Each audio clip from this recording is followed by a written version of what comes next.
Hello everyone, my name is Angelica and welcome to my channel. To create today's project, I was inspired by amazing YouTuber and DIYer Tina. In one of her videos, she created unique sculpture using paper mache clay. And I also really wanted to create my own sculpture, especially seeing them all over Instagram and Pinterest. Some of the real pieces are going for hundreds or even thousands of pounds. And I understand they are piece of art and I do appreciate the work of makers and creators, but I'm here to show you that you can make your own home decor on low budget. So in today's video, I will design and create two modern sculptures just by using kitchen foil and paper mache clay. I hope I will inspire you to get creative and create your own piece of art. And before I start, make sure to give this video a thumb up and subscribe to my channel. I can promise this year will be full of new projects and ideas. And with that all being said, let's get right into today's project. I start with drawing the design for my two sculptures. I got some inspirations online, but I also want to add my own touch to it. It's always good to draw it first, so then you know what shapes you really want to achieve. I draw a few options and then choose the one I like the most. You can use your imagination and do what you want, just keep in mind that it has to be able to stand up. And the material I'm going to use is very light, so try to spread the weight of each part of your sculpture evenly. As the first design is thin and tall, with the opening going up, the second sculpture will be more chunky with arch facing down. To create the shape and the base of my sculpture, I will be using kitchen foil.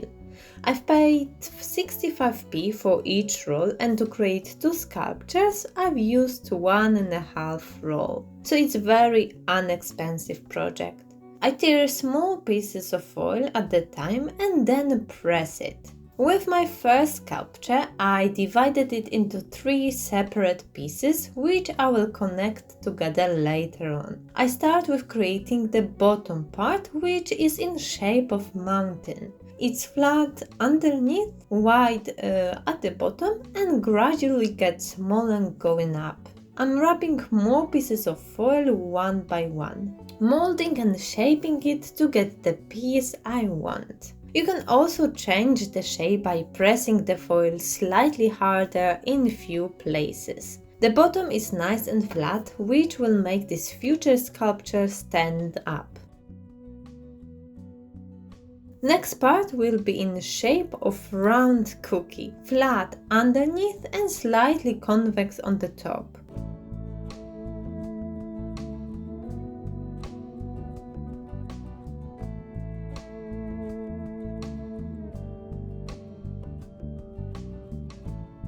With my first part, the foil was sticking pretty well. With this cookie shape, it's not that great, so I take paper masking tape and wrap it around the foil a few times. The proportions are good and you can already see the shape is coming together. For the last part, I will be using metal wire. Just because this shape will be quite thin and fragile, I want something what will help to keep the shape better. First, I measure how long I need it, and then for even stronger effect, I twist 2 wires together. I give it the right shape and then cut the excess off. I take the foil and wrap it around the wire. I put some extra at the top to cover the ends of wire. And to make this shape thicker, I add few layers of foil.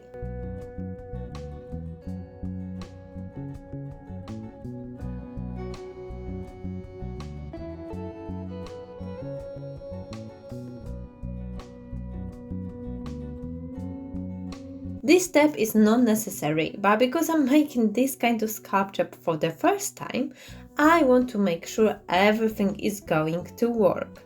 crushed foil surface is uneven anyway, so the paper mache clay should stick to it easily. But for the extra protection from sliding the clay down or to avoid any cracks, I'm wrapping almost the whole surface in this jointing tape. You can find it in building store as it's something what you use on cracks when plastering the wall.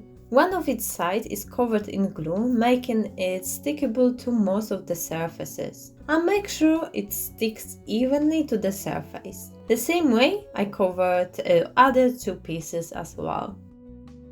Now it's time to connect all pieces together and see the shape of this sculpture. I'm using hot glue in quite generous amount.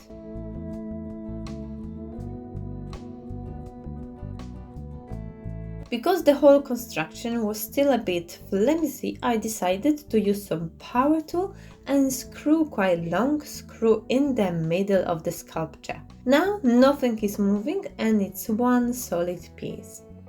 Now it's time to make own paper mache clay. In the glass bowl I have paper and cardboard pieces. I've used some toilet paper rolls, some ex-cardboards and craft paper. You can really use whatever you already have. I think it's a great recycling idea. But if you don't want to mess with making your own paper mache clay, you can easily buy ready powder mix and just add water to it. I take boiling water and pour it over my paper to cover it all up. I leave it for about an hour and let the paper soak in the water and become soft. After that time, I take my hand blender and blend it all up. It doesn't look presentable, especially in this color, but that's not important at the moment. When the water cools down, I start getting rid of the excess water. You can use sieve to do it or squeeze it in your hand. I don't want it to be very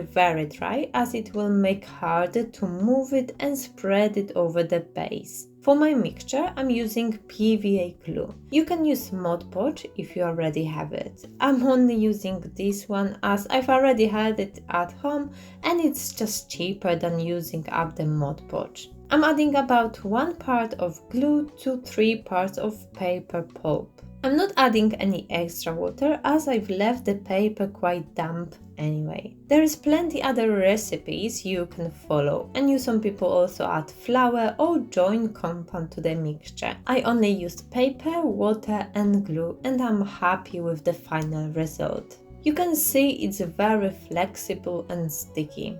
Using rubber spatula, I start covering the sculpture base with this mixture. I take small amount and cover small parts at the time. Silicone spatula comes very handy. It's smooth and flexible, making the whole process much easier. I make the layer, which is between 5 and 10 mm thick. At first, I try to press the mixture down so it gets between the tape caps, and then spread it and smooth it.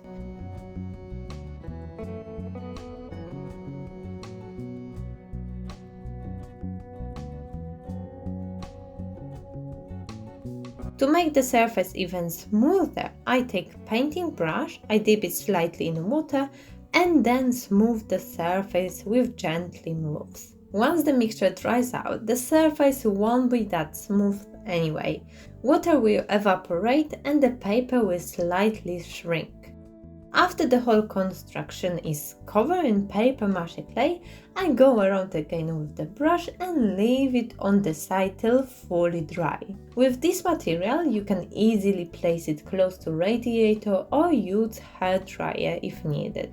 Also remember that more water your paste have, the longer it will take to fully dry.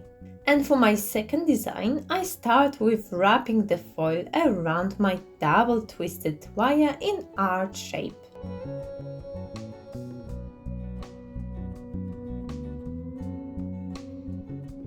To create the bumps on arch, I'm adding extra layers of foil only in the selected places. At first I was worried that it will be hard adding or changing the shapes, but it turned out to be actually quite easy to work with the foil and achieving the wanted shapes. Places where the foil didn't want to stick very well are again secured with masking tape.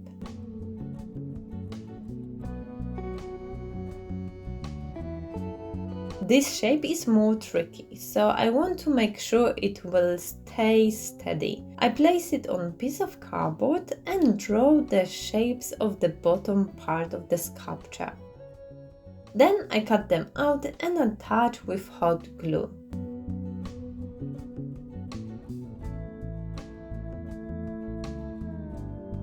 Now I'm more confident that the sculpture won't fall over.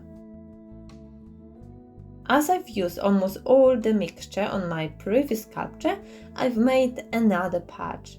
These pieces have more curves and places where it's harder to get with the spatula, but nothing is impossible. I'm using my fingers or brush to get there.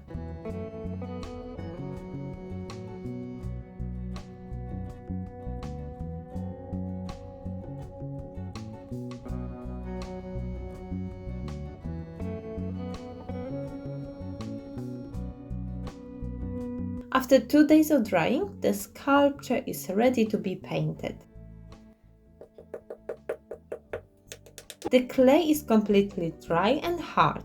As you can see, the surface is not perfectly smooth. I know there is an option of using joint compound to make the surface smooth. I won't do it as the idea was to make the sculpture out of paper mache clay. If I would want to use joint compound, I would just use it to create the whole sculpture. So I skip this step and leave it in natural paper mache look. You can also go along with sanding paper and try to smooth it slightly out. I want my sculptures to look more like a natural stone, so I leave them as they are. For the first piece, I simply going with black acrylic paint and cover it all up. For the arch shape sculpture, I want to give it more realistic look of cream stone. And to create even more texture and a rough finish, I'm adding baking soda to my paint. This color didn't cover very well, so I've decided to first paint it all white and then use the other paint mixture.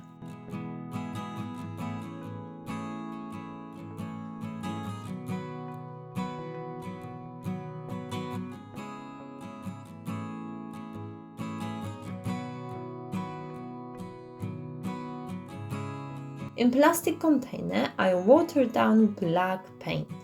And then using quite hard paintbrush, I splash it all over my sculpture. It creates really nice and perfect pattern.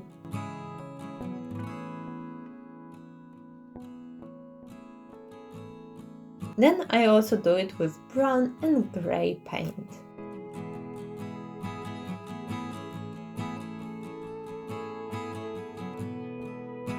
I'm happy how they both turn out. The first black one is very modern and minimalistic. The second one has a very interesting shape and a pattern on it, making it look like real stone. Overall, I had fun working on something new and using different products. I will definitely use this technique in the future to create other pieces of decor.